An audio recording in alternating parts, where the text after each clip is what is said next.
Ji'tu likay ata'allama. Dumating ako para matuto ako. Ang pag-i'rab ng ji'tu fa'lun madin mabniyun 'ala sukuni liittisalihi bita'il fa'il. Ang ji'tu ito ay nakalipas na pandiwa na mabni na manatili sa sukun dahil siya ay nadugtungan ng ta'ul fa'il. Ta'ul fa'ili dhamirun muttasilun mabniyun 'ala dhammi fi mahalli raf'in fa'il. Ang ta'ul fa'il ito ay dhamirun muttasil, dhamir na nakadikit, siya ay mabni sa dhammah.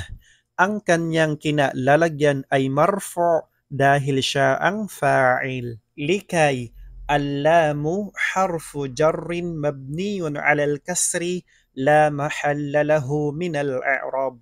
Ang li sa likay ito ay harfu jar na mabni sa kasrah at wala siyang kinalalagyan sa pag-i'rab.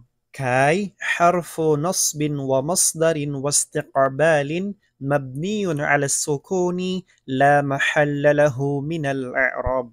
Ang kay ito ay harf na magmamansub sa kasalukuyang pandiwa at gagawin niyang salitang ugat at ito ay tumutukoy sa hinaharap.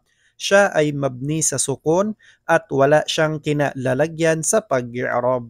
Ata'allama fa'lun mudari'un mansubun bikay wa 'alamatu nasbihi al-fathatu adh-dhahiratu 'ala akhirih. Wal fa'ilu dhamirun mustatirun taqdiruhu ana. Wal masdarul muawwalu min kay wal fa'li fi mahalli jarrin bil lam. Ang ata'allama ito ay kasalukuyang pandiwa na naging mansub dahil sa kay at ang alamah palatandaan ng kanyang pagiging mansub ay ang klarong fathah na makikita sa kanyang dulo. At ang kanyang fa'il, ang gumawa ng gawa ay dhamirun mustatir, dhamir na hindi nakikita, itakdir, isipin bilang ana, bilang ako.